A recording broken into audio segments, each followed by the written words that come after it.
रामो मत्पिता रामचंद्रः सर्वस्य मे रामचंद्र दयालुं नान्येव जाने नैव जाने।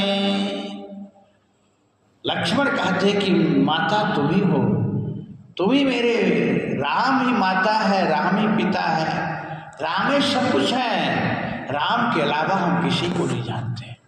और आज के बच्चे भगवान के अलावा किसी को, भगवान सबको जानते, भगवान को नहीं जानते। लक्ष्मण भगवान के अलावा किसी को नहीं जानते।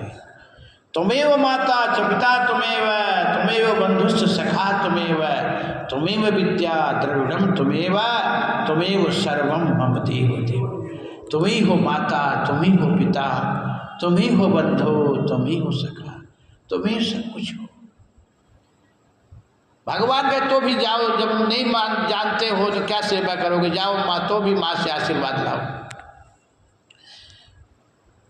मागहु मातु विदासन जाई, आबहु बेगी चलहु बन भाई। भगवान लक्ष्मण कहते कि अरे जाने से पहले जब जाए ना, विदाई बहुत अच्छी मिलती है, जाओ विदाई मांग लाओ। लक्ष्मण थोड़ी दूर गए तो भगवान कहते आबहु बेग, जल्दी आना। तो लक्ष्मण रुक गए, बोले प्रभु यदि आप जानते कि माँ विदाई दे देगी तो माँ को मैं यहीं से प्रणाम कर लेता हूँ, चलते हैं। और मान लो यदि हम गए और माँ हमको आज्ञा नहीं दी, मेरी माँ, तो फिर आपके वचन का क्या होगा प्रभु।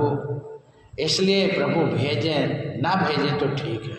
भगवान कहे नहीं, जाओ जाओ लक्ष्मण जाओ, चिंता नहीं करो, जाओ।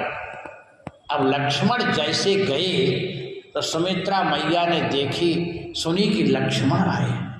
सुमित्रा ने तुरंत आरती की तैयारी कर रहे थे। सीता राम जी राज भवन में राज्याभिषेक होगा, मैं आरती करूंगी, आरती की तैयारी कर रहे थे। लेकिन लक्ष्मण जल्दी से बताए कि माँ, मेरे भैया और माँ जान, भैया और मैया माता सीते ये बन जाने के लिए रास्ते में खड़े हैं, हमको भी आज्ञा दो माँ, चलो मैं भी। इतना सुनते सुमित्रा अम्बा एकाएक धरती पे गिर पड़ी। कुछ देर में संभल करके बोली कि बेटा तुम यहाँ किस लिए आए हो? अभी तो तुमने कहा कि गुरु